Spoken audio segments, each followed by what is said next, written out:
The Ukraine war has taken Russian citizens into unfamiliar territory. Last week, Ukraine unleashed an unprecedented attack against Moscow. Residents saw drones racing over their heads. The major oil refinery on the outskirts of the city was targeted repeatedly. At the top of a huge oil tank flying into the air. Evidence suggests that Russian jamming has caused Ukraine drones to go off course, and here apartment buildings were hit. None of these videos were allowed on the main evening newscast in Russia, nor was there any mention of the attack. The most important thing to note is that Putin's war has finally reached Moscow. That means that Muscovites have had their cell phone service cut off, they've had trouble using ATMs, they have trouble functioning normally in the city, and also they've been subject for the first time to real drone campaigns, attacks on factories that have caused pretty spectacular explosions around the city, and they finally see the war and they're beginning to understand that it's not that they're not winning. And not only are they not winning, but the war is coming closer. That doesn't mean that Putin is leaving tomorrow or that the war is ending tomorrow, but it means there's been a pretty strong shift in the mood of the business elite, the political elite, and other people who do still have influence on Putin's thinking. The Ukrainian attacks on Moscow are nothing compared to their attacks on arms depots and oil facilities around the country. This factory in Russian-occupied Donetsk makes powerful explosives. This oil facility in Tyumen, Siberia, is over 2,000 kilometers from the Ukraine border. These attacks are starting to have an impact on ordinary Russians. Мы не защищены и не знаем. И каждый день ложимся спать со страхом. А что еще сказать? Привыкли к этому. Короче, упадническое настроение. Ничего хорошего мы пока не ожидаем.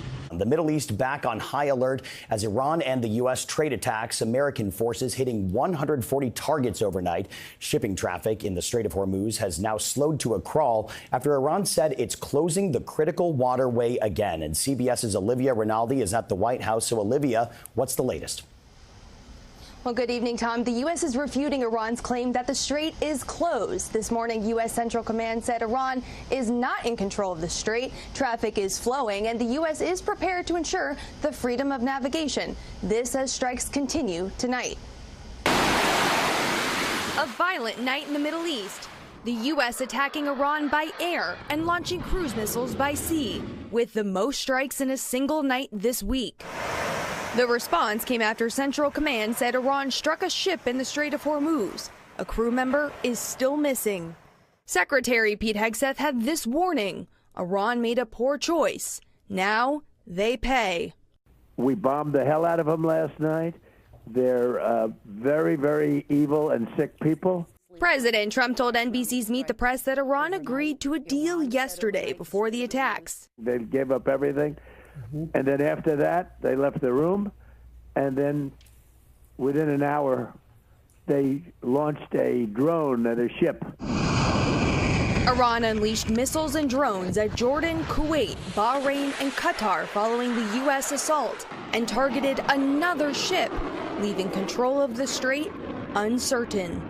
Retired General Frank McKenzie explained on Face the Nation why the traffic in the strait is still not freely flowing. No, it's not right now because we have not deployed all the capabilities that we have to open the strait. We certainly can do that. It would require putting warships up into narrow waters. A consequence of the ambiguity in the strait, the risk of oil prices surging again. The national average for a gallon of gas is up 7 cents since the ceasefire fizzled out. Shalom. I want to start by saying all praise, honor, and glory goes to Yahweh, Ba'ashim Yahushai, Ba'ashim Kakwadash. Double honesty apostles, Bishop of the Elders, Great Millstone, and citation I can pushing this word, to say honesty, and also the hopeful elect that continues to endure. Shalom. Okay, we at the end of this thing. All right, so now you saw the two clips I played straight from the news, right? What's going on today, current events, and all you've seen is war, all right? As described in the scriptures as end time prophecies. Okay, that's one thing you gotta understand. This is definitely the end. All right, we don't have um years, we have months. Okay, as these prophecies continue to come to pass. All right, now you've seen what's going on in Iran, in America. All right, you see what's going on with Ukraine and Russia. Okay, peace treaties aren't working. These nations can't come to a understanding, a mutual agreement. Why? Because the spirit of war is upon them. Yeah, I'm out here at the park. You might hear music in the background, but that's Satan. Okay. Um, this is Zephaniah 3 and 8. It says, "Therefore wait ye upon me, saith the Lord, until the day that I rise up to the prey." A hopeful elect. Okay, the men out doing the howards and bowers that aspire to be the elect. Okay, the prophets. It says, "As you wait ye upon me, saith the Lord, and the 1/3 that believe." It says, "Until the day that I rise up to the prey, for my determination is to gather the nations." Now it says, "Rise up to the prey." Who's going to be the prey in those times? Esau, Edom. Okay, and the rest of these heathen nations, even 2/3 of our own people. Okay, but ultimately Esau, Edom. All right, the ones that have us in captivity. Now the Lord's gonna be the one to rise up on you. Okay, that's who you gotta worry about. Yahweh Shem Yahweh Shai, not the men on the highways and byways. All right, we can't make anything happen. We are waiting upon Yahweh Shem Yahweh Shai.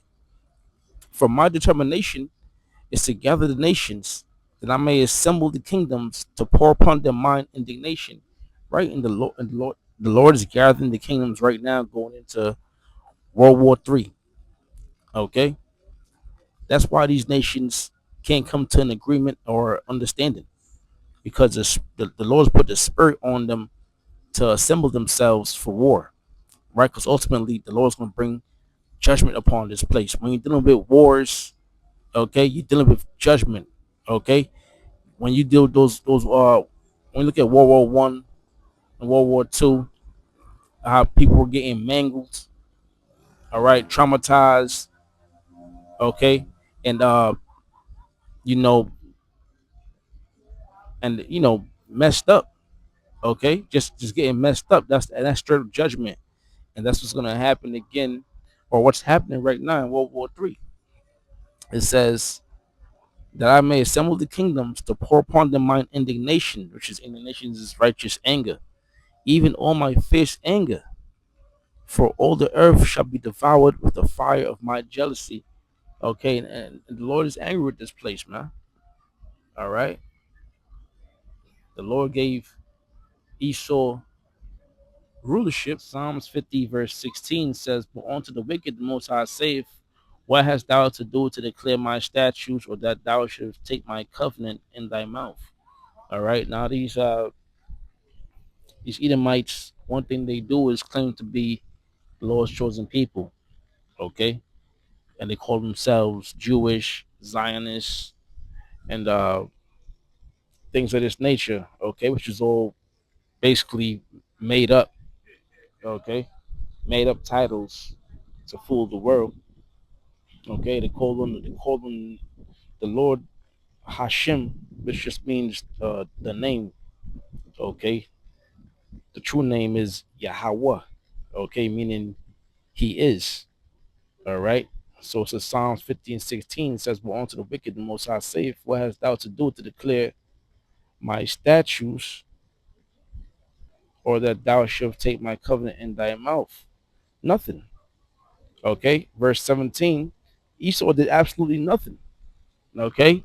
Matter of fact, every law, statute, commandment in the Bible he takes and he breaks. All right. That's why this is called the land of confusion. It says, seeing his days, it says, seeing thou as Slakia. Psalms 50 and 16 says, seeing thou hatest instruction and castest my words behind thee. Okay? Exactly. Esau hates instructions. He wants to be the most high. He calls himself or he calls himself the most high, right? He makes up theories on how the earth was created to take away the glory from Yahweh Hashem Yahweh Shai, right? So this man has to go, you know. Proverbs 21 verse 1, the king's the king's heart is in the hand of the Lord as the rivers of water. He turneth it whithersoever he will. Okay, so all these nations had a time to rule, now is the time to fall. And America is no exception. Okay, so the heart is going into the mind. The king's mind is in the hand of the Most High. Okay, Esau don't make his own moves. No one does. All right, as the rivers of water, he turneth it whithersoever he will. Okay, so the presidents, even going to the elites when they make their decisions, ultimately their roles already set. Okay, everyone's role is already set. Now you're just acting it out, and it's set by Yahweh Bashim Yahweh Shai. And what it is really is you've been given the time to rule and do wickedness so that that judgment can come upon you. That's why the scriptures say the Lord created all things, even the wicked, for the day of destruction. Okay. Matthew 24 and 6. And ye shall hear of wars and rumors of wars. See that he be not troubled, for all these things must come to pass, but the end is not yet. Okay, so we're hearing of wars and rumors of wars. Okay, but the end is not yet. Okay, it says, see that he be not troubled. Okay, now we won't be, the elect will not be troubled because why? We have faith in Yahweh Shem Yahweh Shai. He's going to deliver us. All right, that's Psalms. Uh, says Psalms 34 speaks about the Lord protecting them that fear His name.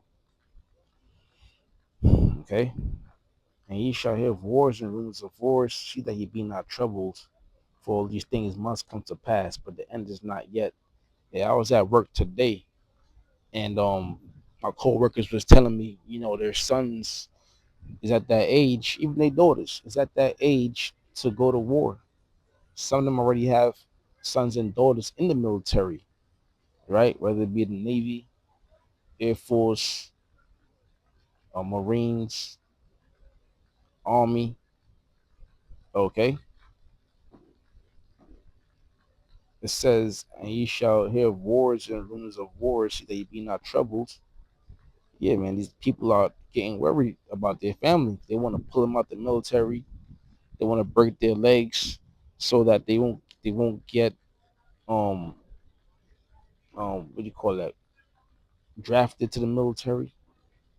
Okay, they want to save their family at all costs. Why? Because they're getting worried now, right? Because they don't have faith in Yahweh Hashem Yahweh Shai, and they have not been listening when the prophets were out there on the highways and byways. Okay, see that you be not troubled, for all these things must come to pass, but the end is not yet. For nation shall rise against nation, and kingdom against kingdom, and there shall be famines and pestilence and earthquakes in diverse places. Okay, it says, nation shall rise against nation. I just showed you what has going on with Ukraine and Russia. Now, when you deal with the Ukraine and Russia war, Ukraine is backed by America, is backed by NATO, the European Union. Okay, militarily wise, financially wise, security wise. Okay, that's the only reason they're in the fight right now against Russia still. And also, I'll show the news clip of what's going on with Iran and America. Okay, so that whole region is turned into a battlefield. That whole region is erupting in fire. Okay, and that's gonna lead to what? The Straits of Hormuz being cut off. Okay, and then it goes on to says, and there shall be famines. So this thing is gonna happen like a chain reaction. Famines and pestilence and earthquakes in diverse places. And we're seeing earthquakes in diverse places, devastating earthquakes. All right, like what happened in Venezuela. They had an earthquake in Mexico, Japan.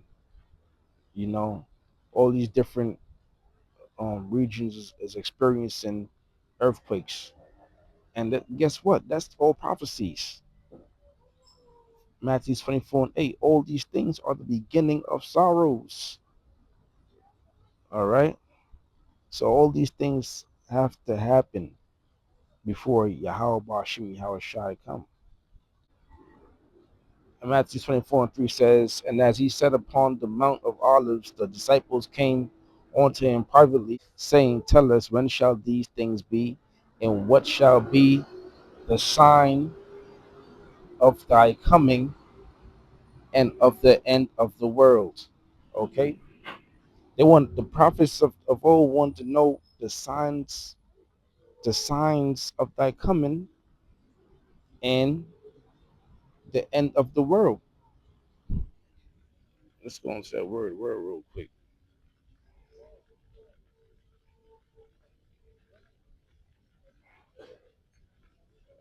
Eon. Let me see what it says. Strong's G 165. Ion. Ion. Okay.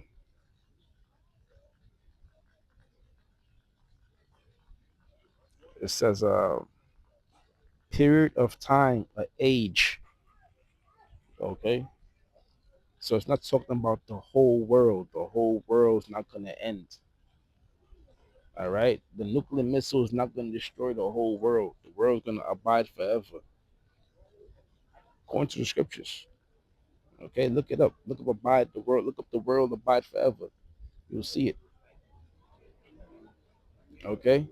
So let's go back to that again.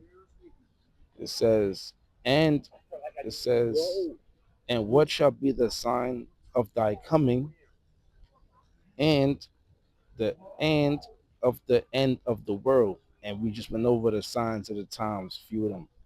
Okay. We're gonna see these wars popping off. So it's not really the time to get worried. It's time to get excited. It's a time to push the word, push the gospel. God doing the hows and byways. Warn the people. Okay. This is what you should be doing as a prophet. You shouldn't be talking about nothing else except prophecies, current events. Okay. And of course, you have to go into um, you know, laws and history, teaching the people. Okay. But also you should be heavy on letting the people know we almost out of here. Okay. If you're telling people we got a thousand years left, and that's a lie. It's like you're trying to discourage people because it could be a year, it could be 2 years, but these prophecies are moving. In other words, the main thing, yes, take care of yourself in this wicked ass kingdom, but the main thing is to continue living according to Yahweh Bashim Yahweh Shai. Don't think it's worldly things. The main thing is going to continue to serve Yahweh Bashim Yahweh Shai until the place is destroyed. Okay, we don't have 1,000 years according to the prophetic timeline, right? We're in the time of war. We're in the time of the RFID microchip, which is the mark of the beast that's being developed at an alarming rate. I want to say alarming, but it should be alarmed, okay? Because we're sounding the alarm right now. Okay, yeah, we're letting people know that Yahweh Bashim Yahushua is coming.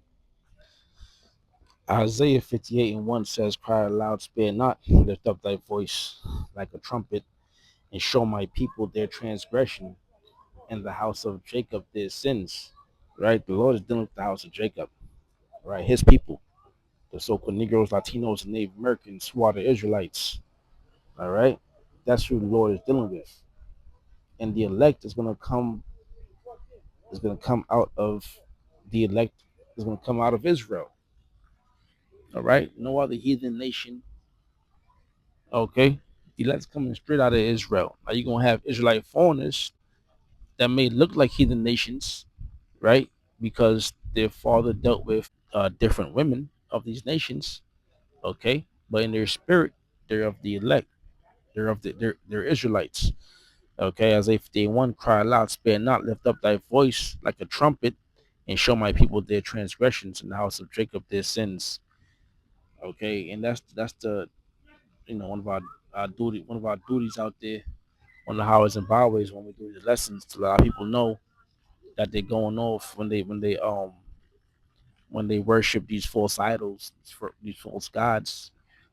A lot of people know that the Lord's name is not Jesus Christ, okay, or okay, we tell them the correct name is Yahweh in the Hebrew, meaning He is, and that's the Father, and the Son is Yahweh Shai, meaning He delivereth. He is the deliverer. Isaiah 55:6, seek ye the Lord while He may be found, call ye upon Him while He is near. All right, call upon Yahweh Hashem Yahweh Shai, man. Okay, not upon these false gods, and don't just call upon Him, but you gotta go out there on the highways and byways. The scriptures say, "Faith without works is dead." Okay, so just calling upon Him ain't gonna cut it, man. You gotta go out there and do do the actual do the job, man. Okay, but ultimately you want to seek the Lord while He may be found, because you don't want to wait till bombs start dropping, like over there in Russia. See, Russia didn't think they'll have bombs dropping on them. Okay, but here it is, the Russian civilians, they panicking right now because Ukraine is dropping all kind of bombs and drones on them. The same way that's happening to Russia. Russia is a superpower. All right, and the same way they're being attacked, that's the same way America could be invaded. You don't know, man. A lot could happen in a day. I'm gonna end this here. I want to say all praise, honor, and glory goes to Yahweh Bashim, Yahweh Shah, Bashim Kakwadash, the monsters, apostles, Bishop Elsgram, Millstone, and say church doctor pushing this word, sitting honesty, shalom.